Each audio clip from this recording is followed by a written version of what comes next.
Why don't you loosen up, man? Maybe take a deep breath or burp a little. That's one of the many crazy but reassuring things my uncles say to me to keep me grounded, or reminded me to have fun. My uncles Juan and Jabbar are my dad's younger brothers. But honestly, Dad, they almost feel like my brothers too. The way they have impacted my life is something I'm so thankful for. So let me share just how these Nelson boys get down. My dad and uncles grew up in Chicago, the Windy City, where these cold temperatures and these two inches of snow we've been getting the last few days are nothing to them. Every Christmas, we'd fly down to visit both my parents' sides of the family in Chicago. But to be honest though, Mom, my mind was only on hanging out with Uncle Juan and Jabbar during the entire 2.5-hour flight. Arriving at O'Hare Airport always felt like chaos. But once we made it to my Uncle Juan's house, it felt like home. At his place, I'd play on his mini basketball hoop, thinking I was Michael Jordan. MJ was, and still is, the greatest player of all time, as my Chicago family surely made it clear. Uncle Juan, standing at 6'5", would teach me how to handle the ball and do defensive slides in the basement, while my 6'4" Uncle Jabbar toughened me up in his own unique ways. I'll never forget the day Uncle Jabbar asked, "X, you know what a full Nelson is?" Thinking it was a joke, I laughed and said yes. Moments later, I was trapped in a wrestling move, hands pinned over my head, begging for mercy. Oh, and by the way, the only reason I continue to bring up their height is because, ironically, my dad is the oldest of the brothers, but is the shortest at 5'10". Sorry, Dad, but I can't help but wishing you'd eaten all your vegetables like Grandma said. As I've gotten older, visiting Chicago has become less frequent because of my basketball schedule. But my uncles still make the time to visit. My uncles still make the time to visit us in Virginia or call me to remind me how loved I am, what I can improve, and how they are so proud of me, and constantly emphasize that our last name, Nelson, means champion. Coming from Chicago, they carry a mental and physical toughness that they passed on to me, helping me stay calm under pressure and handle myself with poise. But each of the Nelson brothers has shaped me into the person I am today in unique ways. Uncle Juan is the funniest, most straightforward person you'll ever meet. He has a knack for turning any situation into a moment of laughter with his quick wit. His jokes are short but hilarious. But to him, they're just facts others fail to notice. At the same time, he doesn't sugarcoat anything, especially when it comes to basketball. He texts me advice during every single game, as if I can see it and respond while I am playing. His mix of humor and honesty has taught me to see all angles of a situation and be more mindful of my actions and reactions. Uncle Jabbar, on the other hand, is a realist and deeply analytical. He was so real that he was determined not to allow me to fit into any lesser than stereotypes. So much so, for my birthday, he used to always ask what I wanted. But it didn't matter, because he always sent me long chapter books in the mail. His message was clear. I am a student athlete, not an athlete student. He also analyzes my basketball footage, pointing out areas for improvement. From him, I've inherited my studiousness and hunger for knowledge, but also knowing how to be multifaceted beyond the game of basketball. Then there's my dad, a man of many talents who stands out for how he carries himself and how presentable he is. He's always reminded me that when I leave the house, I not only represent myself, but I also represent my family, community, and so much more. Depending on the situation, I adjust how I carry myself, but I never forget to maintain a respect for myself and others. But at times, I'm not sure if he knows how to flip that switch off, because my former teammates Fisher and Dixon often joked about how sharp my dad was at games, saying, "Yo, X, your dad's collared shirt looks real dapper today. That must be the newest release." I'm so thankful that I have a father figure in my life, like him, to show me how to truly carry myself. While my dad is an essential role model in my life, I'd be remiss not to thank my mom. She's given me a caring and empathetic nature that helps me balance my emotions at times. Even when my uncles are joking with me, she doesn't play about her baby boy. And she will always step in and say, "Y'all better leave that boy alone." Always making sure I'm remaining myself in the midst of the many recommendations my uncles give me. All in all, I'm blessed to have the uncles that I do. And to Uncle Juan and Uncle Jabbar watching online right now, I love y'all. Together, my uncles and parents have shaped the person I've been, the person I am, and the person I am becoming. As I turn 18 today, I look to keep creating unforgettable memories with them.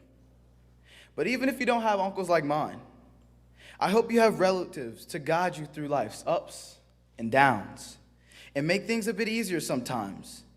As my uncles would say, you've got to loosen up a bit. Maybe take a deep breath or burp a little. Thank you.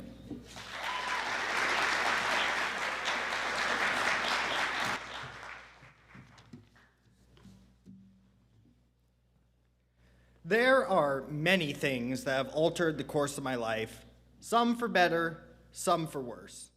But one thing that seems to constantly nag at me is how absolutely terrible the New York Giants are.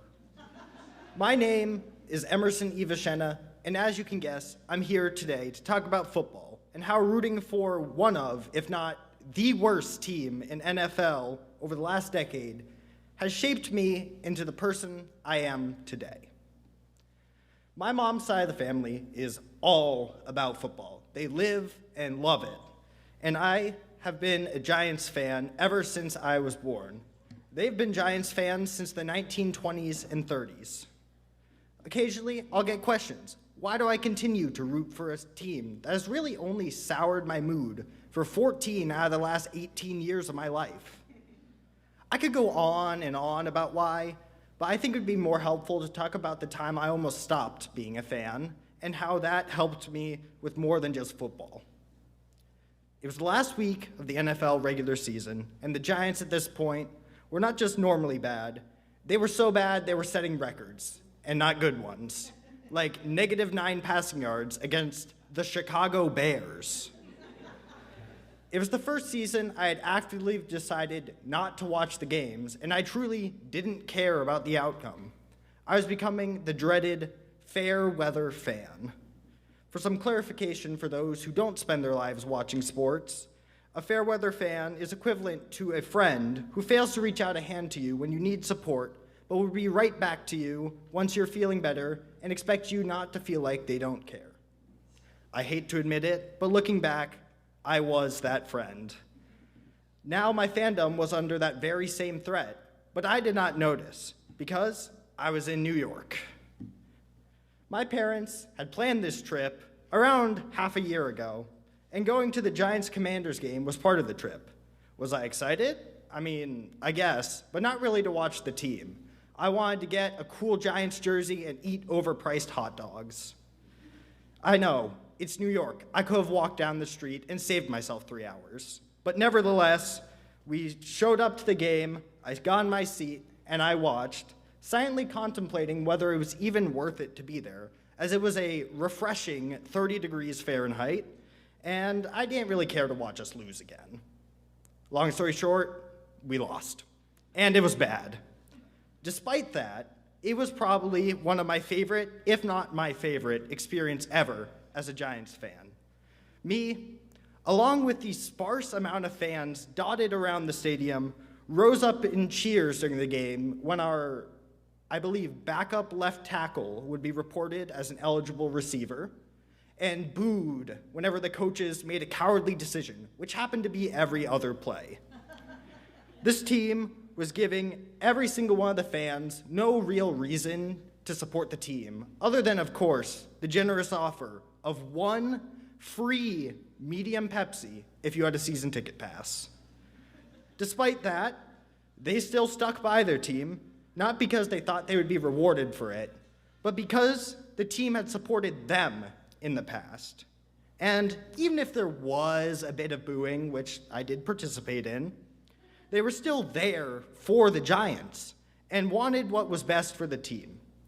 It opened my eyes to what being a real fan was about, and from that, what being a real friend was about.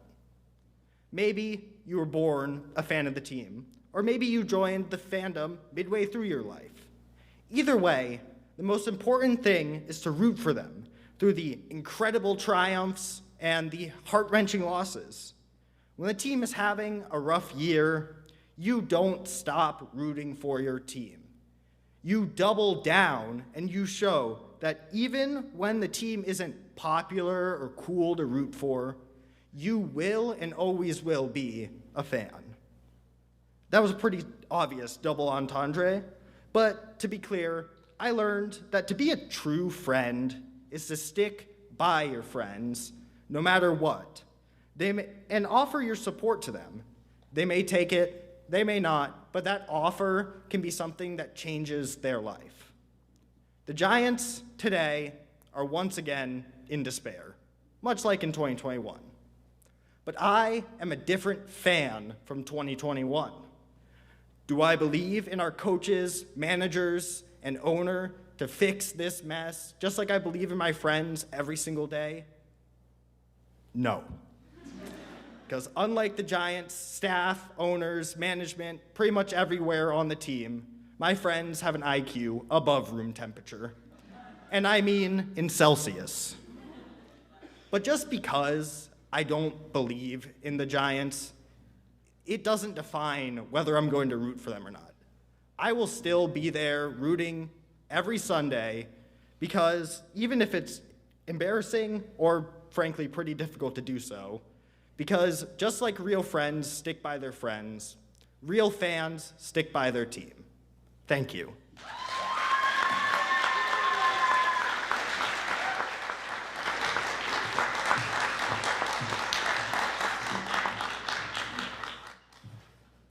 Somewhere out there, there's another version of my life. A version where I never became a Trep. Where my last name is different, my family's different, and I'm different. But that's not the life I got. The life I got is this one, and it's the best thing that's ever happened to me. Hi, I'm Maya, and if you know me, you know people love saying my full name, Maya Trep. But it's got a ring to it, doesn't it? It rolls off the tongue. But my last name means a lot to me because I wasn't born with it. I was adopted when I was about 1, and just like that, I became a Trep.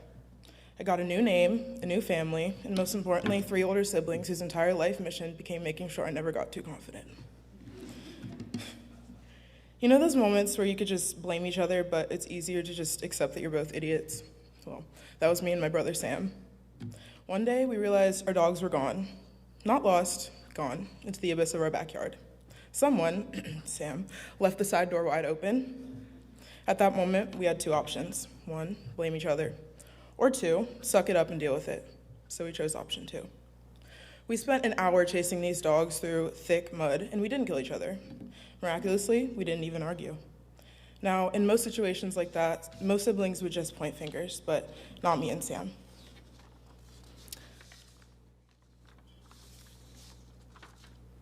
But for some reason, we didn't. Maybe we were too exhausted, or maybe we both just silently agreed that seeing each other covered in mud was enough of a punishment. But that's the thing about being a Trep. You don't waste time blaming each other when there's a mess to clean up. You just get through it together. And if anyone understands that, it's Jack. Jack's the kind of person to keep his cool, whether he's knee-deep in chaos or dealing with a little sister who thinks everything is funny. Which brings me to the BB gun incident. One day, he was teaching me how to use a BB gun, but apparently he forgot how to use it himself. While getting it ready for me, he accidentally triggered the pressurized pump system, slamming the metal pump down onto his thumb hard. His face turned red, his eyes watered, and I, being the loving little sister I am, immediately died laughing. Looking back, I'm impressed that he didn't yell or throw out any choice words. Instead, he just took a deep breath and he moved on. Jack's patience extends far beyond that moment. When I was first fostered, I wasn't exactly easy. I wanted nothing to do with anybody but my mom, but Jack never gave up on me. He patiently waited for me until I was ready to let him in, and eventually he became one of the people I trusted most. Jack taught me that real strength is not about just toughness, it's about patience, and that sometimes the best things in life go to those who are willing to wait. It takes a certain kind of patience and love to deal with me as a little sister, just ask Meg. We used to always be like oil and water, except for when we were completely inseparable. I used to think that if I wore the same outfits as her, I'd be just as cool. I'd follow her around like a lost puppy, copying every move that she made, and it drove her crazy. If you're wondering what it's like to have a little sister that basically stalks your wardrobe, the answer is not fun. But as time went on and she eventually went to college, I stopped raiding her closet. And then she started raiding mine. It's like a vicious cycle, and I swear she's just getting better at it. And now, my sister is a mom, and if there's anything she's better at than being a sister, it's being a mother. Honestly, I don't know how she does it. She still manages to juggle motherhood and a million other things while still managing to steal my clothes. If that's not multitasking at its finest, I don't know what is. If I've learned anything from Meg, it's that love evolves, and the best relationships like ours only grow over time.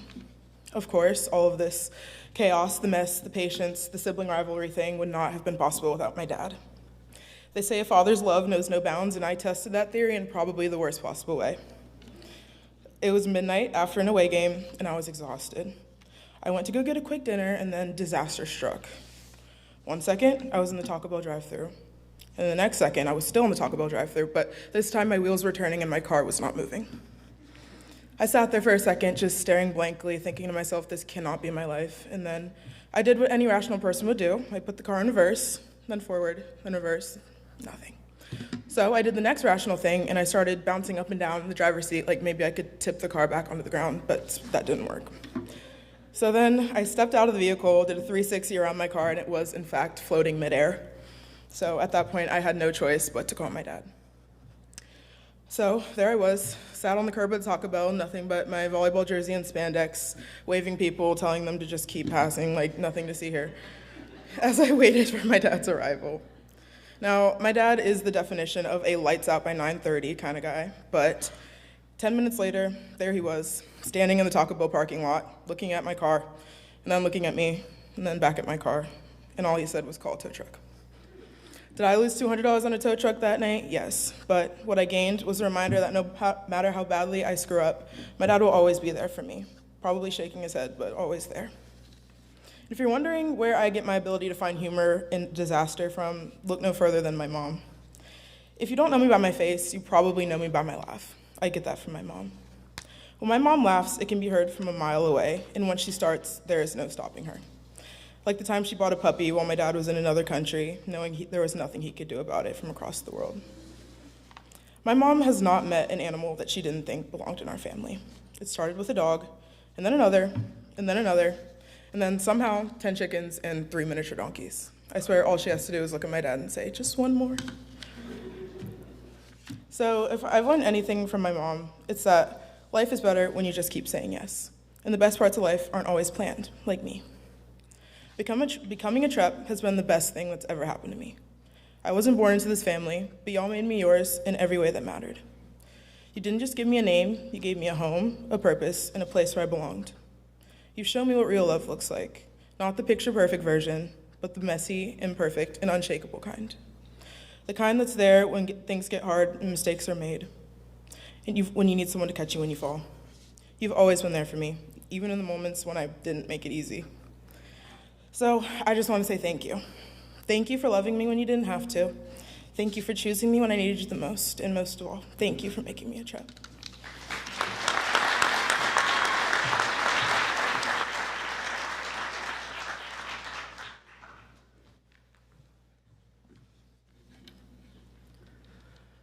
I've not always liked school. I've been in multiple schools throughout my life, public and private. I never felt engaged. I never showed up happy to be in class. I just didn't want to be there. However, from the first time I stepped foot on the Steward campus in 9th grade, I was happy to be there. I began making lifelong friends as early as day one. I remember being impressed with all the awesome spaces Steward had to offer, from the theater tech workshop to the Bryan Innovation Lab and the amazingly fun swivel chairs in the library. The things that truly made these places enjoyable were the people. Because I made the switch to the Steward School, I became engaged in my classes, met awesome people, and developed skills to strengthen my character moving forwards. Hello, my name is Warren, and today I want to share a personal story about my journey through school and how finding the proper learning environment completely changed my outlook on education. My prior school, a strict religious school, provided structure and discipline, lots of structure and discipline. This environment felt very limited and rigid and left me with little room for individuality. I wanted more freedom to explore my interests, express my ideas, and learn ways that felt meaningful to me. It was the summer between 8th and ninth grade year. My parents had a friend that expressed his liking of the Steward School, so I applied. We received a message saying I was accepted. I toured the school and began class in ninth grade year. I can vividly remember my first project in science class. It was to make a trebuchet and make it launch super far. Me being the master ninth grade carpenter I went home and formulated the baddest 8-foot-tall trebuchet out of 2x4s the world has ever seen. Even though it only launched a mediocre distance, I was happy to have had pride in my project. I met one of my very first friends during the 8th to ninth grade year ice cream social. We were standing in line, waiting to buy ice cream, and we got into conversation. This individual shared common interests with me, such as biking and fishing. It got even better when we realized we lived less than 5 minutes away from each other. My friend and I constantly fished in the remaining weeks before school officially began. Still, to this day, I consider this individual one of my coolest friends. That is not the only lifelong friendship that was bonded at Steward. In my study halls, in free periods, I used to go up to the library. This is where me and several others would sit around in swivel chairs, make jokes, listen to music, and try not to annoy the school librarian. These individuals are people I regularly hang out with during the weekends. I plan on staying in contact with these people for the rest of my life. I never thought school could actually teach me something useful. Boy, was I wrong. From the lessons I learned in research writing, basic use of tools in theater tech, and even assembling and coding Arduino boards in the Brine Lab, I've retained some amazing skills. I was very hesitant learning how to write improved essays, but I'm glad I did. I will use that skill in my upcoming years in college. In theater tech class, I'm set with tasks where I have to fix issues that don't have any direction. This has helped me to develop the skill of being proactive and has turned me into a problem solver. One of the most fun skills that I've learned in theater tech is how to solve puzzles. Not just ordinary puzzles, but Mr. Gallagher's personal 3D printed puzzles. Some of these puzzles can be solved in just a few seconds. Others can take up to 30 minutes using precise calculations. When I first started attempting these puzzles, I struggled. But over time, I've gotten better. Still not perfect. In the Brine Lab, I was resistant to learning wiring and coding because I felt intimidated by it. But with the help of my instructor, I slowly but surely got the hang of it. I even helped to program a gaming controller with a group of my peers. I now feel more confident to work on circuit boards and do work with electronics. During my time at the Steward School, I've been shaped into a more confident, proactive, and curious individual. The supportive environment allowed me to form lifelong friendships, explore new interests, and develop valuable skills that I'll carry on into the future. From learning how to design and build to finding the joy of collaboration. The skills I learned have taught me perseverance and self-expression. I'm forever grateful for the memories and lessons that have prepared me for challenges and opportunities ahead. Thank you.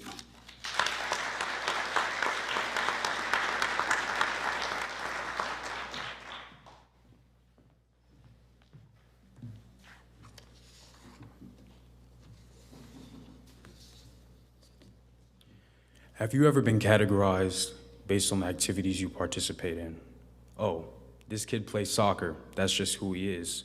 Or someone's seen as a math nerd because they enjoy math and are good at it. Or some people are categorized as someone that doesn't like to touch grass or go outside because they like playing video games in their free time. But have you ever categorized yourself, feeling like you can't get out of what you've put in your head? Injuries, the head, hips, and knee. These are the parts of my body that have been affected by an injury. This past spring, I unfortunately tore my ACL during a game of lacrosse. This meant not being able to do all the fun things I wanted to do during my summer. No constantly going out, no beach trips with friends and family, not even being able to walk properly, and especially no soccer. From a young age, going to SCORE to learn how to kick a ball properly early in the morning, to playing travel soccer, working to make my name known, and being in the recruiting process, to have everything I participate in regarding the beautiful game to be put on hold, leaving me on the sideline, unable to do the thing that I love, something I've used for so long as an outlet mentally and physically. During this time of reflection and unwanted downtime, I was constantly left with the question of, who am I without soccer? The game I love and the game I never want to stop playing. After an emotional summer spent pondering on this topic, I soon came to look at the bigger picture of my predicament. So despite the daunting things that injuries bring, I would also like to talk about the door of opportunities that can open during the unwanted downtime I had and how I used that downtime to truly find and better myself. One opportunity I enjoyed was being able to spend more time with my mom, dad, and sister Mila. The amount of TV shows, movies, and just simply hanging around my family was definitely enjoyable. My mom and dad's good food being wonderfully delivered to me was definitely a perk as well. If I wasn't the king of the soccer field, I definitely felt like a king in those moments. And I can't forget when I could finally walk a bit more and travel in long car rides, being able to eat my grandmother's wonderful food, the best food in the world. Just talking about it, I can already taste the guillo, banan peze, and the side of pickles. As you all can tell, family and my grandmother's food are definitely things that are very important to me. So to my family and my friends who have supported me and continue to support me, I'd like to say, muere meu ampil. Another opportunity I enjoyed was finding things to do that could benefit me in the future. During the month of July, I had an internship at a company named Imrudo. With this company, I did things with finance and data analytics. I think the best part of my internship was definitely being able to work from home. I would work 35 to 40 hours a week and definitely enjoyed the work I put in. One specific project I was honored to receive was analyzing data for GRTC to help their company increase ridership, and I also got the opportunity to view their financials to figure out different ways to help them build revenue. This project soon led me to creating a presentation for the GovAI Summit held in Arlington, Virginia. My presentation was based on the work I did for GRTC. Granted, I was not able to present this presentation because of my injury, but I asked my supervisor and mentor to present the work for me, and the satisfaction I found within the work I put in was definitely exhilarating. On the note of finance, I also learned about investing. Another fun thing I find exciting and fun. Although the research and constantly keeping up with news seems a bit tedious to most, to me it's a way to be ahead of the game and keep my competitive edge. Always thinking, what can I do that's new that I can get a head start on to increase my money? Something I love to do. This little thrill of watching green and sometimes the upsetting feeling of seeing red has definitely intrigued me and aided in my decision in wanting to go to school for finance. As the famous barber and influencer Vic Blends once said, don't let what you're good at define who you are, because get this, who are you if you can't do what you're good at? My dad always tells me to never pigeonhole myself. So despite the seemingly daunting beginning of my summer, I would say that I gained a better outcome than what I initially thought. So then back to my original question, who am I without soccer?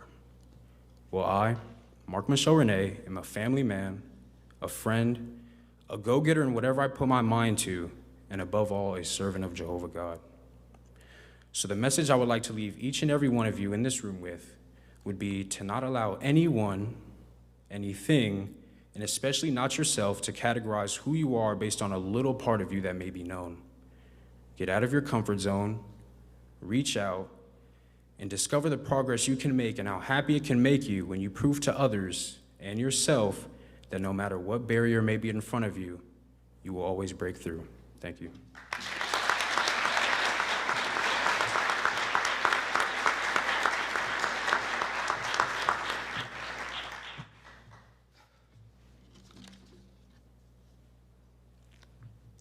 "12 homing pigeons, 6 chickens, 3 tree frogs, 2 bunnies, 2 dogs, a cat, and a spider are just a few of the pets I've had growing up. I've always considered myself to be an animal person. My dad even said I was going to be some sort of crazy cat lady when I grow up. But despite this ridiculous claim, I can see where he's coming from. I've always been infatuated with animals. My favorite activity when I was little was catching frogs with my brother, or when my mom would show me various creatures she found outside while gardening. As an animal person, you can probably guess my job too. I'm a veterinary assistant. I work at an emergency animal hospital, and I've seen a few crazy things in my first 3 months of working there. Now, some people expect the vet field to be all fun, but that couldn't be further from the truth. Don't get me wrong, There are some really amazing moments, but the highs are high and the lows are low. Oops, lost my spot. It takes grit and determination to really treat these animals, and I've learned to respect the mental strength of my fellow coworkers.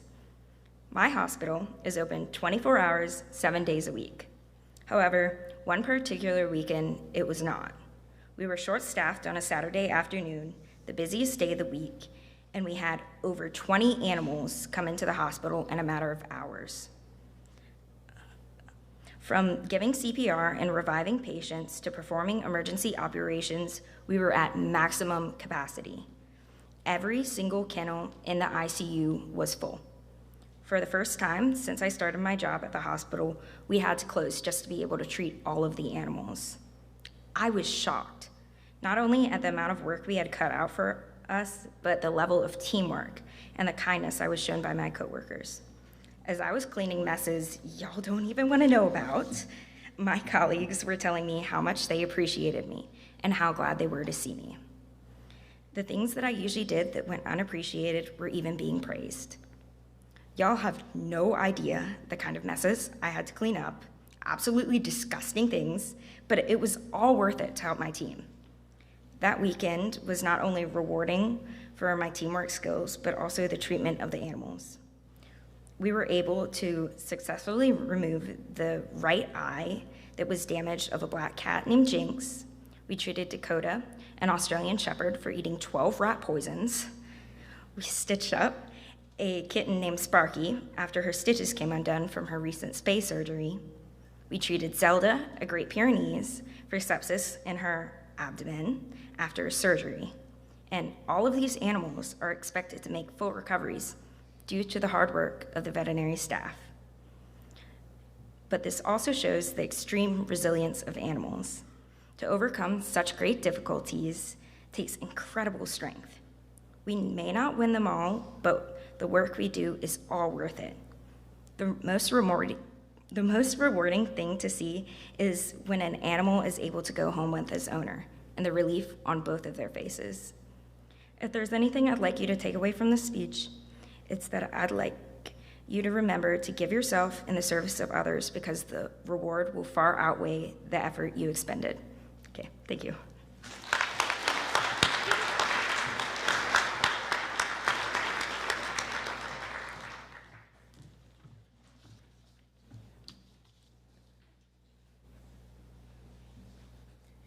Do you know where Alta Vista is, or even what it is?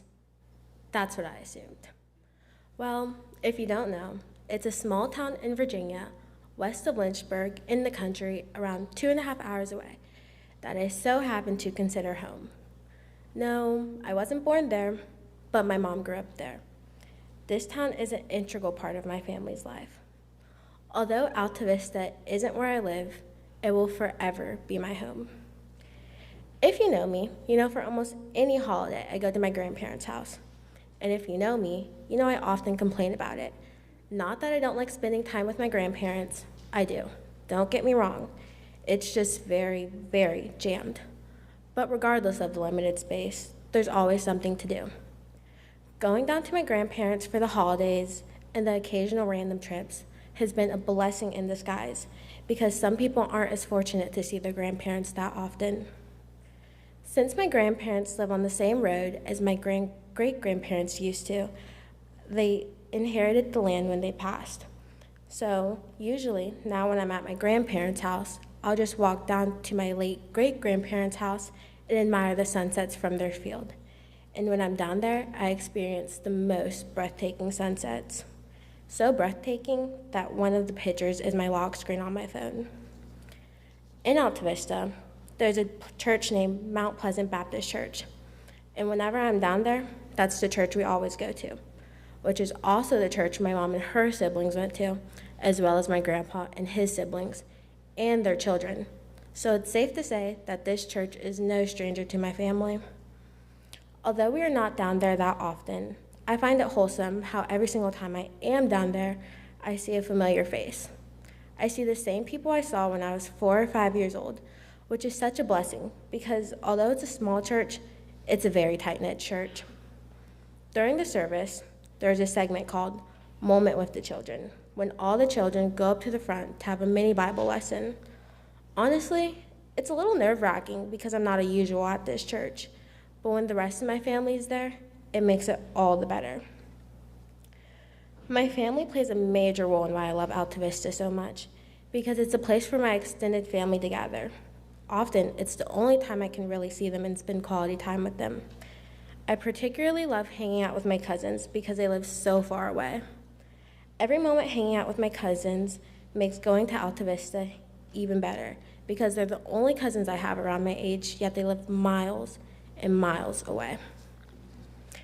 An example of some of the core memories that we will always cherish revolve around Christmas. When we were younger, at Christmas, my cousins and I would always choreograph a Christmas dance for our family, which definitely made our family Christmas gathering a Christmas show. Sharing my passion for dance with my family has been one of my favorite things because I love to dance and I love being in charge. Not only did this happen for Christmas, but it was every holiday, which without a doubt made every holiday a little bit different in our family. But I like to believe that we made the holidays even better. In closing, I would like to say, Alta Vista is home because my family is home. And my family has built strong roots in the grounds of Alta Vista, which has made it a place of peacefulness for my entire family. There is a reason why Alta Vista's slogan is treasured past, innovative future, because it really is the truth, at least for my family. Although Alta Vista may seem like a small, irrelevant town in Virginia to you, to me, it's a small town that holds the roots of my family. Thank you.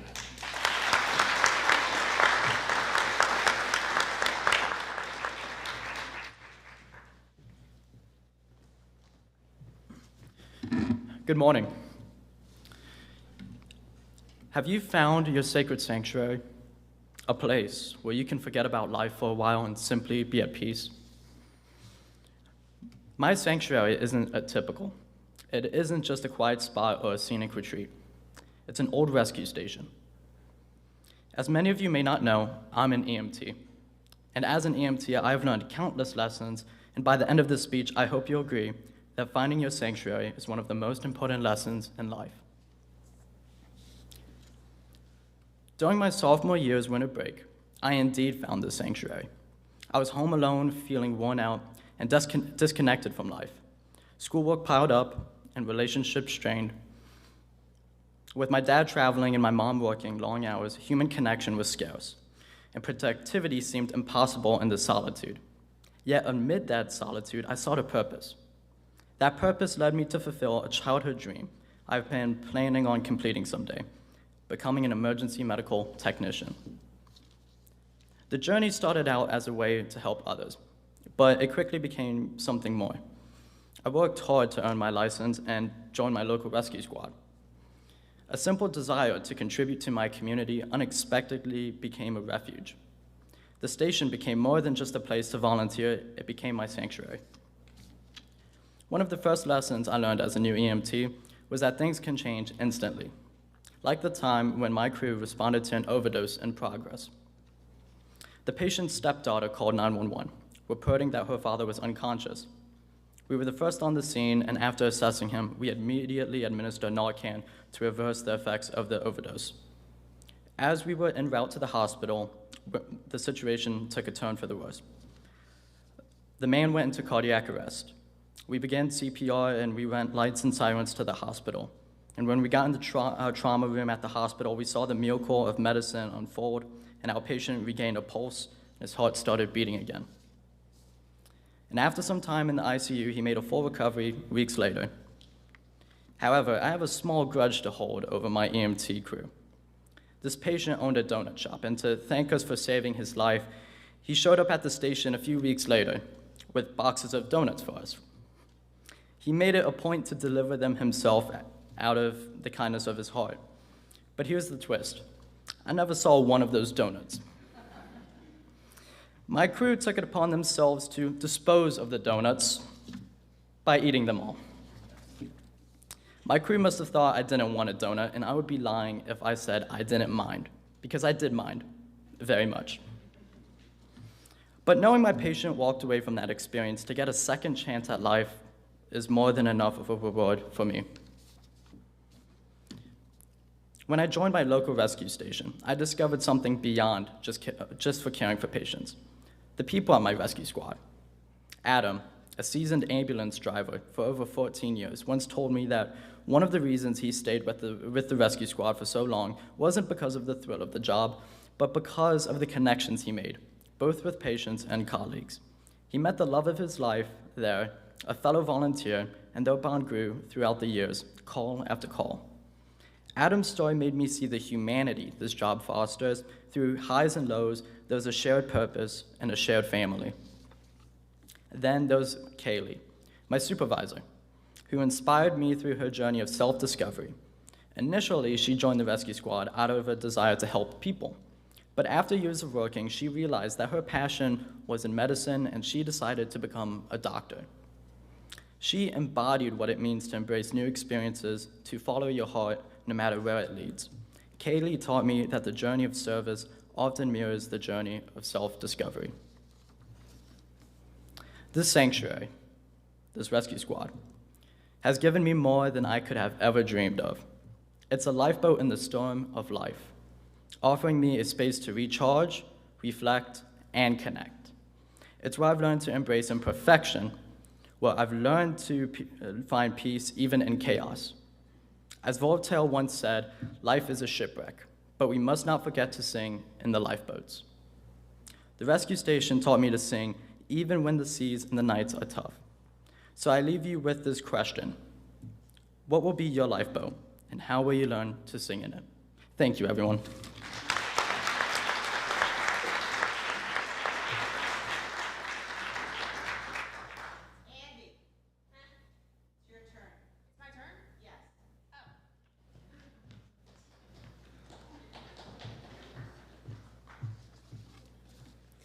Let me start by telling you a little something about my brain. My brain and my ears, they're not exactly on speaking terms. Oh, they still work together, but it's more like a long-distance relationship with some serious communication issues. What I'm talking about is auditory processing disorder, or as I like to call it, can you repeat that, please? Now, APD isn't about hearing. My ears are fine, thank you very much.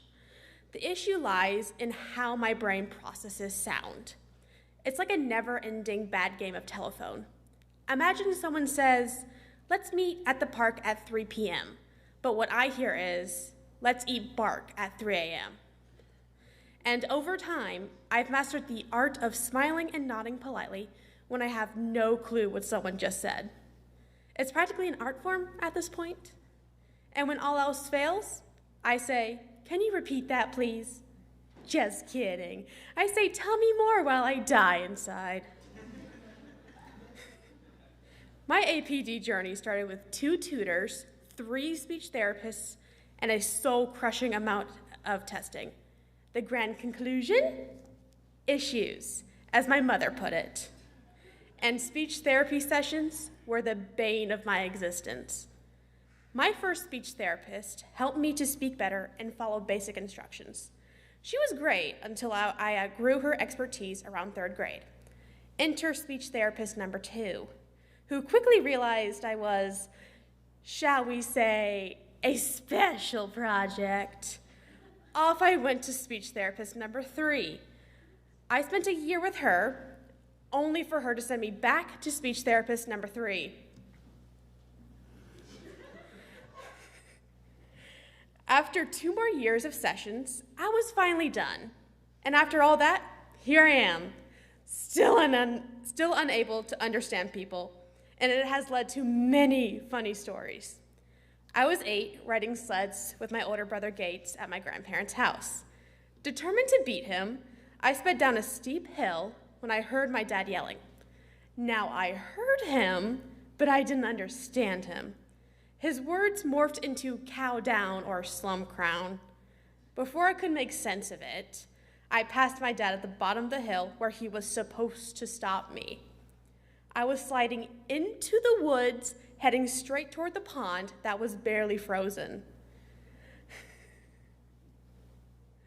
Luckily, I hit a tree and lost a tooth and made $5. Almost like the tooth fairy felt guilty about something. There's also a time when I was with my dad and brother at my family farm. My dad and older brother were shooting guns while I was in the field behind them riding the Razor, which is like a go-kart.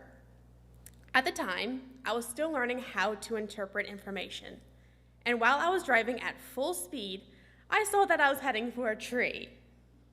It took me 5 seconds to realize that I needed to hit the brakes, and I had that realization after I hit the tree. I was completely fine, besides totaling the Razor, being in shock, and making my dad lose a year of his life. Sorry, Dad. Now, let's go to kindergarten me. Steward hosted flamenco dancers, and I was one of the lucky few chosen to dance on stage. One of the dancers gave us instructions in Spanish and asked us to repeat what she said. And at some point, she switched back to English, but I didn't get the memo. She referred to herself as old, and at the top of my lungs, I repeated old in front of the entire school. Everyone laughed, and I stood there confused, and until I realized, I called the nice flamenco dancer old. I learned to laugh at myself that day. I laughed with the audience, and it became a moment of growth rather than shame. Living with APD isn't always easy. There are plenty of days when I just can't read, speak, or process anything around me. But I have learned to live with it and how to embrace the humor and humanity in my mistakes. So the next time you're talking to someone with APD, remember, we're not ignoring you. We're probably just trying to figure out why you want to eat bark at 3 a.m. Thank you.